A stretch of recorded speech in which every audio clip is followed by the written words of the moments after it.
ಜವಾಬ್ದಾರಿಯುತ ಸ್ಥಾನದಲ್ಲಿರುವ ಆರ್ ಅಶೋಕ್ ಅವರು ಸುಳ್ಳು ಹೇಳಬಾರದು. ಜಾತಿ ಗಣತಿ ವರದಿ ನಿಜವೇ ಸುಳ್ಳೇ ನಕಲಿಯೇ ಎಂಬುದರ ಬಗ್ಗೆ ಆಯೋಗದ ಅಧ್ಯಕ್ಷರಾಗಿದ್ದ ಜಯಪ್ರಕಾಶ್ ಹೆಗ್ಡೆ ಅವರನ್ನ ಕೇಳಲಿ ಅಥವಾ ಅಧಿಕಾರಿಯಾದ ದಯಾನಂದ್ ಅವರ ಬಳಿ ವಿಚಾರಿಸಿದರೆ ಉತ್ತರ ಸಿಗಬಹುದು ಎಂದು ಡಿಕೆ ಶಿವಕುಮಾರ್ ತಿರುಗೇಟು ನೀಡಿದ್ದಾರೆ.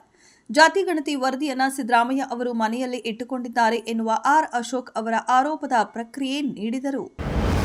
ಟಾಲಿವುಡ್ ಸೂಪರ್ ಸ್ಟಾರ್ ಮಹೇಶ್ ಬಾಬುಗೆ ಜಾರಿ ನಿರ್ದೇಶನಾಲಯ ಶಾಕ್ ನೀಡಿದ್ದು, ವಿಚಾರಣೆಗೆ ಹಾಜರಾಗುವಂತೆ ನೋಟಿಸ್ ನೀಡಿದೆ. ಸಾಯಿ ಸೂರ್ಯ ಡೆವಲಪರ್ಸ್ ಮತ್ತು ಸುರಾನಾ ಗ್ರೂಪ್ ಪ್ರಾರಂಭಿಸಿದ ರಿಯಲ್ ಎಸ್ಟೇಟ್ ಯೋಜನೆಗಳನ್ನು ಪ್ರಚಾರ ಮಾಡಲು ಮಹೇಶ್ ಅನುಮೋದನೆ ನೀಡಿದ್ದರು. ಮಹೇಶ್ ಬಾಬು ಈ ಜಾಹೀರಾತು ಒಪ್ಪಂದಕ್ಕಾಗಿ 5.9 ಕೋಟಿ ರೂಪಾಯಿಗಳನ್ನು ಪಡೆದಿದ್ದು, ಈ ಪೈಕಿ ಚೆಕ್ ಮೂಲಕ 3.4 ಕೋಟಿ ರೂಪಾಯಿಗಳು ಮತ್ತು ನಗದು ಮೂಲಕ 2.5 ಕೋಟಿ ರೂಪಾಯಿಗಳನ್ನು ಪಡೆದಿದ್ದಾರೆ. ಈಗ ನಗದು ಪಾವತಿ ಇಡಿ ಪರಿಶೀಲನೆಗೆ ಒಳಪಟ್ಟಿದೆ.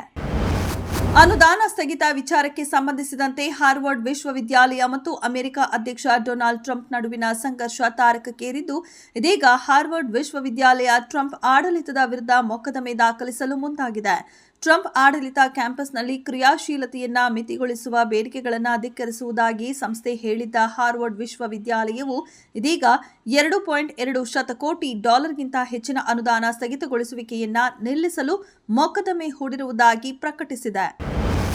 ಮಾಜಿ ಮುಖ್ಯಮಂತ್ರಿ ಬಿಎಸ್ ಯಡಿಯೂರಪ್ಪ ಅವರ ಮೇಲಿನ ಅಕ್ರಮ ಡಿನೋಟಿಫಿಕೇಷನ್ ಸೇರಿದಂತೆ ಭ್ರಷ್ಟಾಚಾರ ಪ್ರಕರಣಗಳ ತನಿಖೆಗೆ ಪೂರ್ಣಾನುಮತಿ ಬೇಕೇ ಬೇಡವೇ ಎಂಬ ಜಿಜ್ಞಾಸೆಯನ್ನ ಇತ್ಯರ್ಥ ಮಾಡಲು ಸುಪ್ರೀಂ ಕೋರ್ಟ್ ವಿಸ್ತೃತ ಪೀಠ ರಚಿಸಲಿದೆ. 2011ರ ಭೂ ಡಿನೋಟಿಫಿಕೇಷನ್ ರದ್ದುಗೊಳಿಸುವಂತೆ ಬಿಎಸ್ ಯಡಿಯೂರಪ್ಪ ಸಲ್ಲಿಸಿದ ಅರ್ಜಿಯ ಮೇಲಿನ ತೀರ್ಪನ್ನ ಸುಪ್ರೀಂ ಕೋರ್ಟ್ ಮುಂದೂಡಿದೆ. ಸುಪ್ರೀಂ ಕೋರ್ಟ್ ನ್ಯಾಯಾಧೀಶ ಜೆಬಿ ಪಾರ್ದಿವಾಲಾ ಹಾಗೂ ನ್ಯಾಯಾಧೀಶ ಮನೋಜ್ ಮಿಶ್ರಾ ಅವರನ್ನ ಒಳಗೊಂಡ ಪೀಠವು ತೀರ್ಪು ಪ್ರಕಟಿಸಿತ್ತು.